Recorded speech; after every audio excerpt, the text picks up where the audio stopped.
এভাবে লাউ দিয়ে মাছ রান্না করলে ঠিক কী পরিমাণে মজা হবে আপনারা রান্না না করে খেলে বুঝবেন না। যারা ব্যাচেলর আছেন বা যারা চাচ্ছেন এক আইটেম দিয়ে আপনারা খাওয়ার কাজটা শেষ করবেন, কোনো ঝামেলা ছাড়াই এই লাউ দিয়ে মাছটা রান্না করতে পারবেন। তো চলে যাচ্ছি আমি মূল রান্নায়।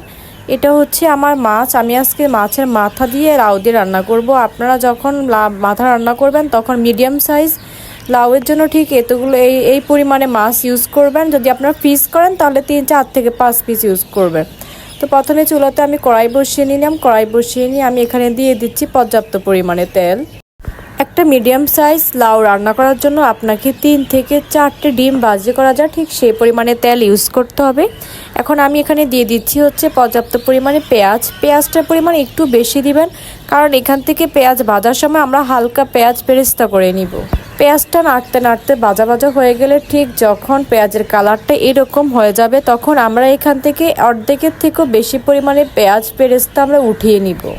এই কাজটা করার সময় অবশ্যই চুলার আঁচটা একদম লো রাখবেন। আর যদি চুলার আঁচটা লো রাখতে না পারেন সেক্ষেত্রে আপনারা চুলাটা বন্ধ করে দিয়েও পেঁয়াজ ফেরেস্তাটা উঠিয়ে নেবেন। এক্ষেত্রে বেশিরভাগ পেঁয়াজ ফেরেস্তাগুলোই উঠিয়ে ফেলবেন। দেখতে পাচ্ছেন আমি ঠিক কী পরিমাণে পেঁয়াজ রেখেছি এবং কী পরিমাণে উঠিয়েছি। এরপর হচ্ছে আমি দিয়ে দিচ্ছি এখানে একটা টমেটো কুচি। টমেটো কুচিটা একদমই অপশনাল, আপনারা চাইলে দিবেন, না চাইলে এটা স্কিপও করতে পারেন, কোনো সমস্যা নেই। কিন্তু হাতের কাছে থাকলে টমেটো কুচিটা আপনারা দিয়ে দিবেন, এতে করে আপনাদের যে লাউয়ের কালারটা সেটা খুবই সুন্দর হবে। তো এখানে আমি পেঁয়াজ পেরেস্তার সাথে টমেটো কুচিটাকেও হালকা ভেজে নিচ্ছি।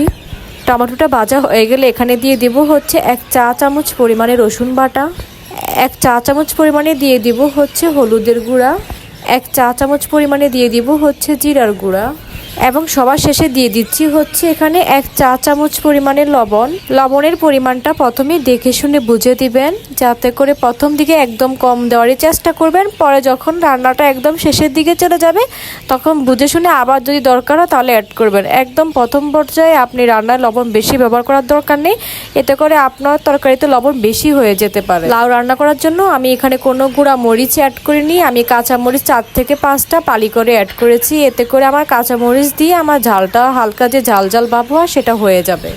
মশলাটা সম্পূর্ণভাবে ভাজা হয়ে গেলে এবার কষানোর জন্য এখানে আমি হালকা পরিমাণে পানি অ্যাড করে নিব, যাতে আমার মশলাটা খুব সুন্দর করে কষানো হয়ে যায়। মশলাটা কষানো হয়ে ঠিক যখন তেলটা উপরে উঠে আসবে তখন আমি এখানে দিয়ে দিচ্ছি হচ্ছে আমার আগে থেকে ধুয়ে রাখা মাছগুলো। এখানে আমি 2টো মাথা এবং 1টি লেজ ইউজ করেছি, চাইলে আপনারা এখানে মাছও ইউজ করতে পারেন, কোনো সমস্যা নেই।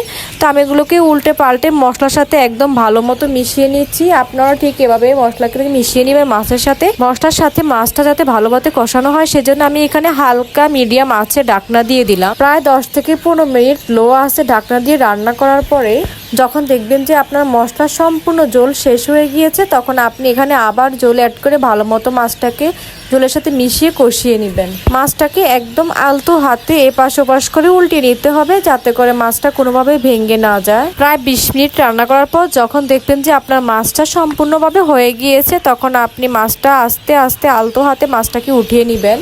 এবার হচ্ছে আমরা যে লাউটা দেখেছিলেন সেটা আমি অফ ক্যামেরাতে কেটে নিয়েছি, সেই সবগুলো লাউ আমরা আস্তে আস্তে ঢেলে দিচ্ছি। একটা জিনিস খেয়াল রাখবেন লাউ রান্না করার সময়, সেটা হচ্ছে লাউয়ের যে মুখের অংশ সেই মুখের অংশ উপর থেকে অনেকটা বাদ দিতে হবে, কারণ মুখের অংশ সিদ্ধ হতে অনেক সময় লাগে, অনেক সময় সিদ্ধ হয় না, সেক্ষেত্রে এটা খেতে বাজে লাগে। সবগুলো লাউ দিয়ে দেওয়ার পর এই পর্যায়ে কোনো নাড়ানাড়ি করবেন না, কারণ হাঁড়ি বড়া থাকার কারণে আপনার লাউ নাড়াচাড়া করলে পড়ে যেতে পারে। এক্ষেত্রে আপনি হালকা ডিম আগুনে দিয়ে লাউটাকে ঢাকনা দিয়ে রাখবেন প্রায় 5 থেকে 10 মিনিটের জন্য। এরপরে আস্তে আস্তে চেষ্টা করবেন যে লাউটাকে নেড়ে দিয়ে যাতে করে মশলাটা উপরে উঠে আসে। প্রায় 5 থেকে 10 মিনিট মিডিয়াম আঁচে রান্না করার পরে আপনার লাউটা একদম কমে যাবে এবং আপনার হাঁড়ির সাথে সেটা সামঞ্জস্য হয়ে যাবে।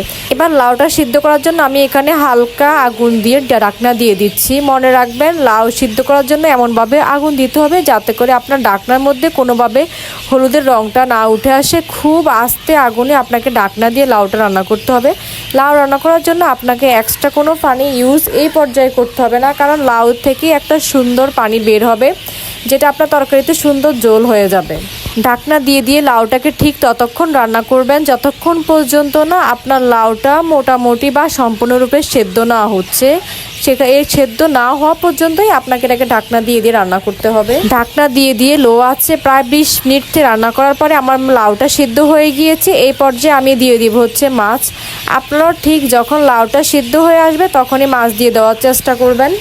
মাছটা দেওয়া শেষ হয়ে গেলে ঠিক এই পর্যায়ে আমি এখানে হালকা পরিমাণে পানি অ্যাড করব। আমি পুরো লাউ রান্নাতে কোনো ঝোল অ্যাড করিনি, এখানে জাস্ট মাছটা দেওয়ার কারণে যাতে করে একটু হালকা ঝোল ঝোল ভাব হয় সেই জন্য আমি একটু পরিমাণে পানি ইউজ করেছি।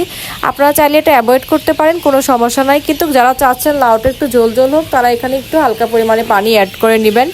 তো পানিটা অ্যাড করার পরে আমি দেখলাম যে আমার লবণের পরিমাণ কম আছে, সেজন্য আমি এখানে আবারও হালকা 1 চামচ পরিমাণে লবণ অ্যাড করে নিচ্ছি এবং দেখতেই পাচ্ছেন চারদিকে ছড়িয়ে ছিটিয়ে দিচ্ছি যাতে করে আমার লাউটাকে নাড়াতে না হয়, কারণ এই সময় লাউ নাড়ালে যেমনভাবে লাউটার শেপটা নষ্ট হবে এবং মাছের শেপটাও নষ্ট হবে। তো এই পর্যায়ে আমি দিয়ে দিচ্ছি হচ্ছে আমার আগে থেকে ভেজে রাখা ফেরেস্তাগুলো, এগুলোকে আস্তে আস্তে ছড়িয়ে ছিটিয়ে চারদিকে দিয়ে দিতে হবে। পেঁয়াজ ফেরেস্তাটা দেওয়া শেষ হয়ে গেলে এখন আমি দিয়ে দিব হচ্ছে ধনিয়া কুচি, যেটা আমি আগে থেকে কুচি করে রেখেছি। এখানে সবগুলো ধনিয়া কুচি করে ঠিক পেঁয়াজ ফেরেস্তার মতো চারদিকে ছড়িয়ে ছিটিয়ে দিবেন। এই পেঁয়াজ ফেরেস্তা এবং ধনিয়া কুচি দিয়ে দেওয়ার পরে একটু হালকা দম দেওয়ার জন্য আপনি ঢাকনা দিয়ে রাখবেন। মনে রাখবেন এই পেঁয়াজ ফেরেস্তা এবং ধনিয়া কুচি দেওয়ার পর কোনোভাবে মাছটাকে আপনার নাড়ানো যাবে না। তো এই ছিল আমার আজকে লাউ রান্না। লাউটাকে আমি সুন্দরভাবে সার্ভিং করার জন্য আমি এটাকে বেড়ে নিচ্ছি। এভাবে লাউ রান্না করলে খেতে কি পরিমাণ মজা হবে যা একদম বলার বাহিরে। আমি বাসা যখন রান্না করেছি বাসা সবাই খেয়ে আমার খুব প্রশংসা করেছে। সবাই জিজ্ঞাসা করছিল যে কিভাবে এটা আমি রান্না করেছি। তো যারা এক তরকারি দিয়ে আপনার রান্নাবান্না সব ঝামেলা শেষ করতে চান, যারা ব্যাচেলর আছেন তারা চাইলে এই সুন্দর রান্নাটি করে ফেলতে পারেন, একদম সহজ এবং দামে কম। তো এই ছিল আজকে ভিডিওটি ভালো লাগলে লাইক, শেয়ার এবং সাবস্ক্রাইব করতে ভুলবেন না। আল্লাহ হাফেজ।